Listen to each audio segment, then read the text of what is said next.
ભાવનગરના નશીત પરના પશુપાલકની દીકરીને તેના લગ્ન બાદ તેમની બહેનનો જ દીકરો બીજી વખત ભગાવી ગયાના વહેમમાં તેને શોધવા આવેલા પશુપાલક તેના મોટા ભાઈ અને દીકરા ઉપર બહેનના 4 દીકરાઓએ જીવલેણ હુમલો કર્યો હતો, જેમાં મોટા ભાઈનું સ્થળ ઉપર જ મોત નીપજ્યું હતું. મળતી માહિતી મુજબ ભાવનગરના વલભીપુર તાલુકાના નશીતપર ગામમાં રામાપીર મંદિરની પાછળ રહેતા પશુપાલક બાબુભાઈ જશવંતભાઈ વાઘેલાની દીકરીને મૂળ ભાવનગરના તળાજાના થાડીસ ગામનો વતની અને સુરતમાં પર્વત પાટિયાથી રેશમા રોહાઉસ 4 રસ્તા તરફ આવતા એસએમસી પાર્કિંગની બાજુમાં નીલગિરી પોપડામાં ઝૂંપડામાં રહેતો તેની બહેનનો દીકરો વિશાલ માઠુભાઈ પરમાર 20 દિવસ અગાઉ ભગાડીને સુરત લાવ્યો હતો.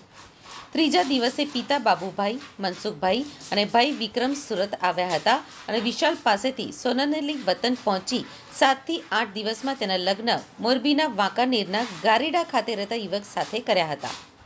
લગ્નના 7 દિવસ બાદ બહાદુરે બાબુભાઈને ફોન કરી જાણ કરી હતી કે તમારી દીકરી જતી રહી છે, ક્યાં ગઈ છે તે ખબર નથી. મારા ફોનમાં તમારો ભાણિયો જે પહેલા તમારી દીકરીને ભગાવી ગયો હતો તેનો ફોન આવે છે અને તે પોતાના તમારી દીકરી સાથેના ફોટા પણ મોકલે છે. તમે તમારી દીકરીને શોધી આપો.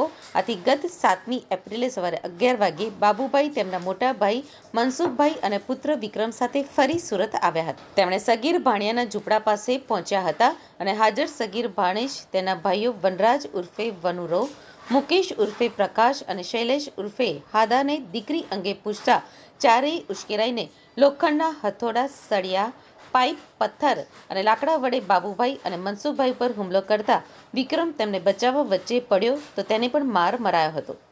આ હુમલામાં મનસુખભાઈનું સ્થળ ઉપર જ કરુણ મોત નીપજ્યું હતું, જ્યારે બાબુભાઈને ગંભીર ઈજા થતાં તેમને સારવાર માટે ખાનગી હોસ્પિટલમાં દાખલ કર્યા હતા.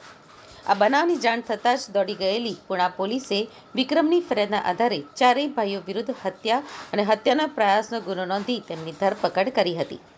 પોલીસે તેમની પૂછપરછ કરી હતી, પણ તેમણે પિતરાઈ બહેન ક્યાં છે તે અંગે કશું જ જાણતા ન હોવાનું જણાવ્યું હતું.